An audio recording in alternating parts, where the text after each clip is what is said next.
my youth, and I wasn't alone, I'm sure that you'll attest that you were like this too. Sunday morning was in front of the television watching these two fellas.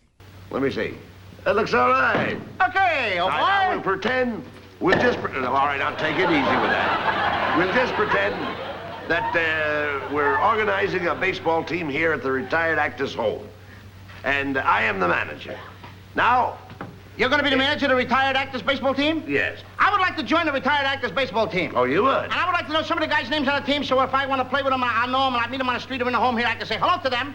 Oh, sure. But you know they give baseball players nowadays very peculiar names. I know, a lot of funny names. You know, like Sticky Fields. Sticky Fields. Goofy Dan. Booby Bobber. Booby Bobber. I know all those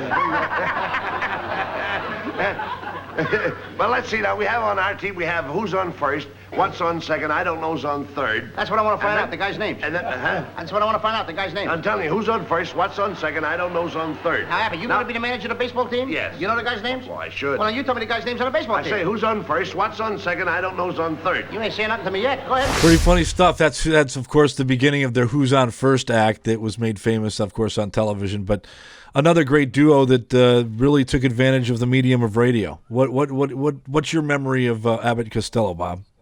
Well, obviously their most famous was the Who's On First routine. They also did a kids version. I think it was on Saturday on radio, called the Abbott and Costello Kids Show, believe it or not. And there's a few of those shows floating around today as well. But kind of their radio show almost mirrored the characters that they had on film, interestingly enough.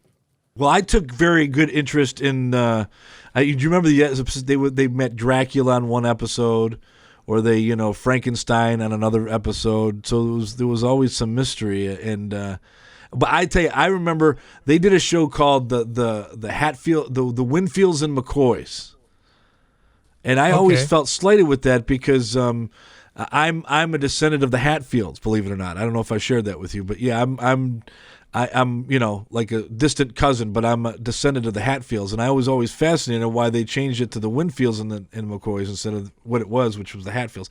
And I'm sure I never understood why they did that. But you remember that episode when they made peace between the Winfields and McCoys?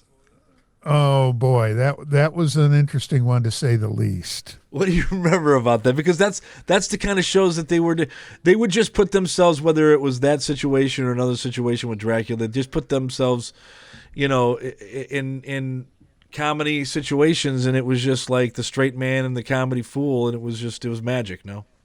Well, they would come up with a plot. I just can imagine their brainstorming sessions with whoever wrote these things. Is like, well, how about if we do this, and then maybe we'll do that, and then they would interject the characters into those plots, and because of their level of talent and their camaraderie between Bud Abbott and Lou Costello, they took it to another plane.